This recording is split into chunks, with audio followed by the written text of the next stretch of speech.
জীবনের যে বাস্তবতার ব্যাপারে বিশ্বাসী অবিশ্বাসী নির্বিশেষে প্রতিটি মানুষ নিশ্চিত, তা হচ্ছে মৃত্যু।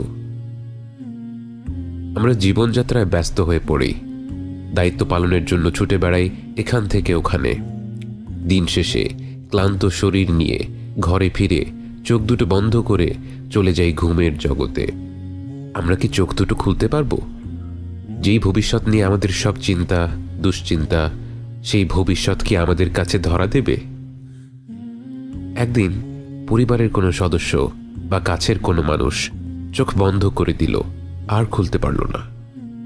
আপনি হতভম্ব হয়ে গেলেন, যেন বিশ্বাসই হচ্ছে না সে মানুষটা সত্যি সত্যি চিরতরে আপনার কাছ থেকে চলে গেছে। অন্তরটা যেন অবশ হয়ে গিয়েছে। মরদেহটাকে গোসল করানো হলো, দাফন করা হলো। যে মানুষটিকে নাম ধরে ডাকতেন, বাবা বলতেন, মা বলতেন, কত আদরের নাম ধরে ডাকতেন, সেই মানুষটাকে আজ সবাই লাশ বলে সম্বোধন করছে। লাশ কাঁধে নিয়ে আপনি হাঁটা দিলেন কবরস্থানের পানে। কবর খোঁড়া হয়ে গিয়েছে। লাশ কবরে নামানোর জন্য কজন মিলে কবরে নেমে পড়লেন।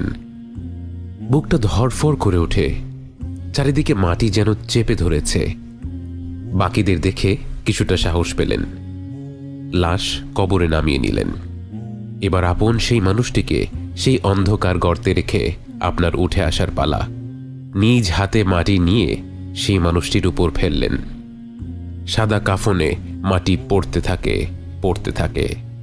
দেখতে দেখতে কবর ভরপুর হয়ে যায়। কারো কারো চোখে জল।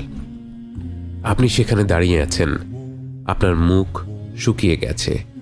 সেই কবরের দিকে তাকিয়ে আপনি যেন নতুন করে উপলব্ধি করলেন, যে মানুষটা আপনাদের ছেড়ে চলে গিয়েছে, আপনি তারই পেছন পেছন ছুটে চলছেন। তিনি যেই জগতে প্রবেশ করেছেন, আপনি না চাইলেও আপনাকে সেই জগতেই শীঘ্রই প্রবেশ করতে হবে। কেমন হবে সেই দিনটি? মৃত্যুবরণ করার অভিজ্ঞতাটা আসলে কেমন? আল্লাহর অশেষ রহমত, নিশ্চিত এই গন্তব্যের চিত্রটি তিনি তার রাসূল সাল্লাল্লাহু আলাইহি ওয়াসাল্লামের মাধ্যমে আমাদের জানিয়ে দিয়েছেন, যেন আমরা সেই দিনটির জন্য প্রস্তুতি নিতে পারি। বছর খানেক পার হয়ে গেল। আপনি শুয়ে আছেন হাসপাতালের বিছানায়। আপনার শ্বাস দুর্বল হয়ে আসছে। আপনার মনে পড়ছে ছোটবেলার নানা স্মৃতি, মনে পড়ছে অর্জনগুলো, মনে পড়ছে ভুলগুলো, আর অনেক বেশি আফসোস হচ্ছে যে সময়টুকু অপচয় করেছিলেন তার জন্য। যতটুকু সময় বাকি আছে তা অপচয় করা যাবে না। নিঃশব্দে ঠোঁট নেড়ে আপনি স্মরণ করলেন, লা ইলাহা ইল্লাল্লাহ মুহাম্মাদুর রাসূলুল্লাহ। অন্তরে আপনি জিকির করতে থাকলেন। চোখ দুটো ঘোলা হয়ে আসছে। সামনে দাঁড়িয়ে থাকা কাছের মানুষগুলো ছোটাছুটি করছে, কিন্তু আপনি তাদের স্পষ্ট দেখতে পারছেন না। বরং চোখের কোণে এক অদ্ভুত আলো ধীরে ধীরে পরিষ্কার হতে লাগলো। কি সুন্দর সেই আলো, মনোরম, চোখ জুড়িয়ে যাচ্ছে। এই আলো ওরা আগে জ্বেলে দিল না কেন? ধীরে ধীরে আপনার নাকে ভেসে আসলো এক নতুন ঘ্রাণ। এটা কি ফুলের ঘ্রাণ, নাকি কোনো সুগন্ধি? এক অদ্ভুত ভালো লাগা আপনার মধ্যে ছড়িয়ে পড়ছে এবং আপনার সব শারীরিক কষ্ট দূর হয়ে যাচ্ছে। এরপর আপনাকে পুরোপুরি চমকে দিয়ে একদল মানুষ আপনার দিকে ভেসে আসে। কিন্তু কই, ওরা তো মানুষ না। তাদের মুখগুলো এত উজ্জ্বল যেন সূর্যকেও হার মানায়।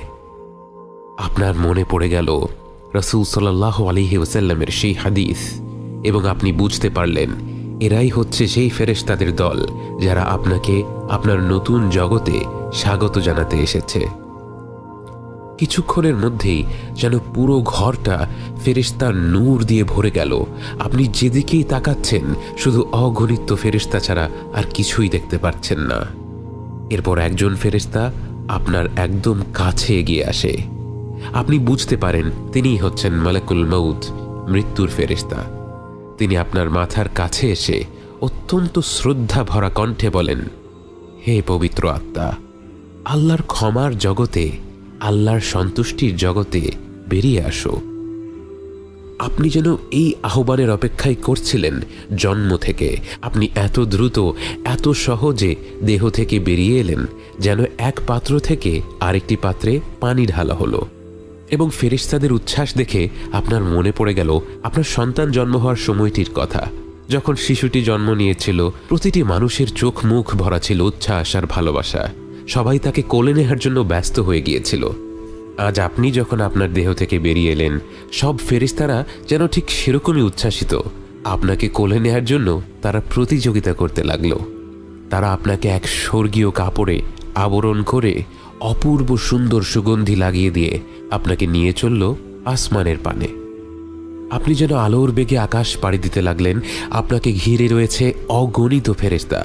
আকাশ দিয়ে ভ্রমণ করতে করতে আপনি বিভিন্ন ফেরেশতাদের দল পার হতে লাগলেন। প্রতিটি ফেরেশতাদের দল আপনার পরিচয় জানতে চাইল, আর আপনার আশেপাশে থাকা ফেরেশতারা আপনার নাম বলল, এবং সেই সাথে আপনাকে পৃথিবীতে যত ভালো ভালো নামে ডাকা হয়েছিল সেই নামে তারা বাকিদের কাছে আপনাকে পরিচয় করিয়ে দিতে লাগলো।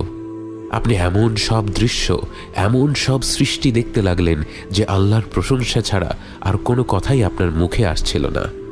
এই জগৎ এত প্রকাণ্ড, এত বিচিত্র। পৃথিবীতে থাকতে যেটাকে আপনি আধুনিক প্রযুক্তি ভেবেছিলেন, সেই আধুনিক প্রযুক্তি তো এ জগতের অনুপরিমাণ বাস্তবতাও কখনো তুলে ধরতে পারেনি। ভাষা হারিয়ে নিস্তব্ধ হয়ে আপনি সব দেখতে লাগলেন, এবং অবশেষে আপনাকে নিয়ে ফেরেশতারা পৌঁছে যায় সপ্তম আসমানের দ্বার প্রান্তে। এরপর আপনার অন্তর যেন কেঁপে উঠল, কারণ আপনি সারা জীবন যেই সত্তার কাছে আপনার মনের সব আকাঙ্ক্ষাগুলো বলে এসেছিলেন, যে সত্তা তার অসীম রহমত এবং ভালোবাসার মাধ্যমে আপনার সাথে কথা বলেছিল, আজ সেই মহান রব্বুল আলামিনের কণ্ঠ আপনি সরাসরি শুনতে পেলেন।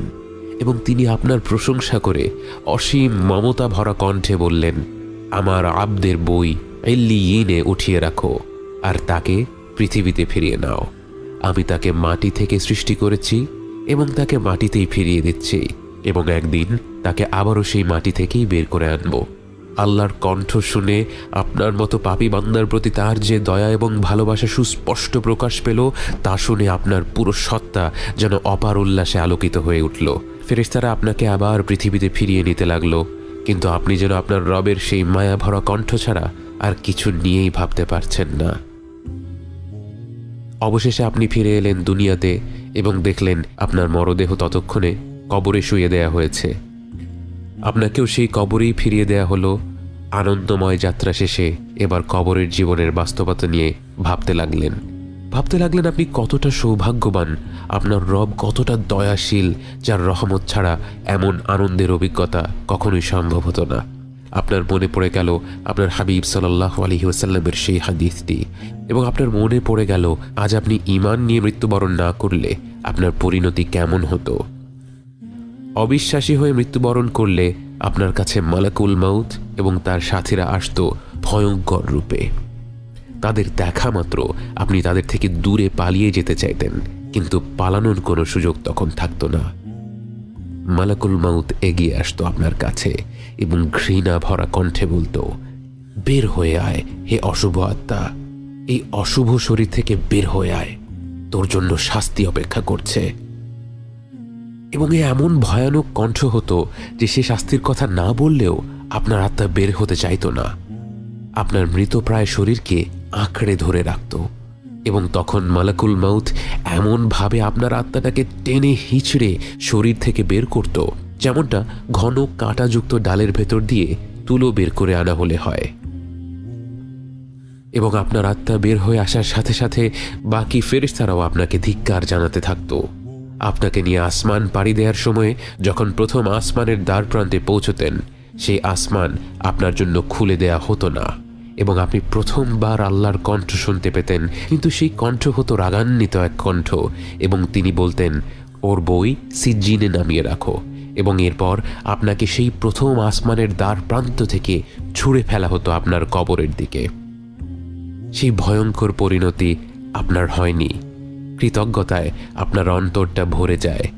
আপনি কবরের ভেতর থেকে শুনতে পান আপনার কাছের মানুষেরা মাটি দেয়া শেষ করে ধীরে ধীরে চলে যায়।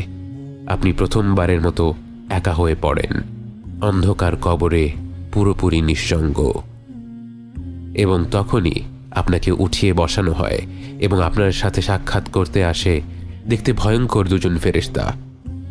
তাদের দেখে ভয় লাগলেও আপনি জানতেন মুনকার আর নাকির আসবেই। আপনি জানতেন এখন প্রশ্নোত্তরের পালা, এবং ঠিক মতো জবাব দিতে পারলে আপনার আর কোনো ভয় নেই।